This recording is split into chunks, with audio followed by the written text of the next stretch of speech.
বাবার কাছ থেকে পাওয়া প্রকৃত মানুষ হওয়ার শিক্ষা, সহযোগিতার হাত বাড়িয়ে দেওয়ার শিক্ষা, সেই শিক্ষাকে পাথেয় করে আজ 150 শিশুর পড়াশোনার ব্যবস্থা করতে পেরেছে ঝাড়গ্রাম জেলা বিনপুর থানার শিলদার বাসিন্দা স্নেহাশিস দুর্লভ ওরফে ছোটুদা। নিজের আর্থিক অবস্থা খারাপ থাকলেও পার্লার চালিয়ে 150 শিশুকে টিউশন পড়ায় স্নেহাশিস।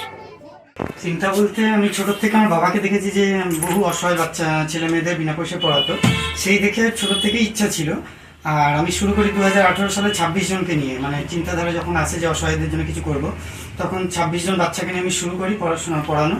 তখন শুধু পড়ানোটাই ছিল, তারপরে আস্তে আস্তে যখন বাচ্চার সংখ্যা বেড়ে 150 জন হয়ে গেল, তখন তাদেরকে শিক্ষা সামগ্রী দেওয়ার সিদ্ধান্ত মাথায় নিই। মানে সারা বছরের শিক্ষা সামগ্রী প্লাস বছরে 3বার ওদের নতুন পোশাক দিই, সে আমিও দিই, অনেক সময় চারিদিকে চেয়ে টেয়ে যতটা হয়। এছাড়া ওদেরকে রেগুলারলি বিকেলে একটা টিফিন দিই, বিস্কুট হোক, কেক হোক, কলা হোক, লাড্ডু হোক, যেটা খুশি যেদিন যেমন আমার সামর্থ্য অনুসারে। এছাড়া মাঝে মধ্যে একবার পুষ্টিকর খাবারও দেওয়া হয়। ছাত্রছাত্রীরাও একেবারে সুযোগ্য। ঠিক বিকেলে স্কুল শেষ করে ছুটে আসেন মাস্টার মশাইয়ের বাড়িতে। শুধু পড়ানোতেই আটকে থাকেনি ছোটুদা, পড়ানোর শেষে বাচ্চাদের মুখে একটু টিফিন তুলে দেয়। বছরে বাঙালির বড় উৎসব দুর্গা উৎসব, সেই উৎসবেও নতুন জামা কাপড় দিয়ে বাচ্চাদের উৎসাহিত করে স্নেহাশিস। এই বাচ্চাদের মুখে হাসি ফোটাতে গিয়ে নিজের সোনার চেন পর্যন্ত বিক্রি করেছে। পার্লারের উপার্জনের সমস্ত টাকায় খরচ হয়ে যায়। সরকারি অনুদান ছাড়াই হৃদয়বান কোনো ব্যক্তি তাকে সহযোগিতা করলে তাতে এই সমস্ত কচিকাচাদের কাছে এনে দেয় বাড়তি আনন্দ। এই 150 জন কচিকাচার মধ্যে রাখি মজুমদার এখন স্নেহাশিসের সহযোগী হয়ে উঠেছে।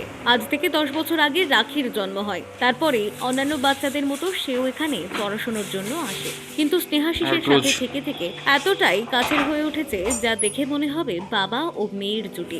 রাখি স্নেহাশিসের কাছে টিউশন পড়তে পড়তে স্নেহাশিসের উদ্যোগ দেখে এখন সে ওই কোচিং সেন্টারে নিজেই 30 জন শিশুকে টিউশন পড়ায়। আমি ছোটুদা দেখে শিখেছি, ছোটুদা বাচ্চাদের পড়াতো, তখন আমারও মন যেত, সেজন্য আমিও যেতাম ছোটুদার সাথে। ছোটুদাই আমাকে শিখিয়েছে বাচ্চাদের পড়াতে। রাখি ও স্নেহাশিস মিলে সমস্ত দিন টিউশনি পড়ালেও রবিবার নাচ ও আঁকা শেখায়। আস্তে আস্তে শিশুর সংখ্যা বেড়ে চলেছে। সমস্ত বাধা অতিক্রম করে নিজের জন্য কিছু না ভেবে শিশুদের জন্য দিনরাত এক করছেন স্নেহাশিস, যা এযাবৎকালের সঠিক এবং মহৎ মনের পরিচয়। ঝাড়গ্রাম থেকে অভিরাজ বেরার রিপোর্ট, টাইমলেস ডেপিকশন নিউজ।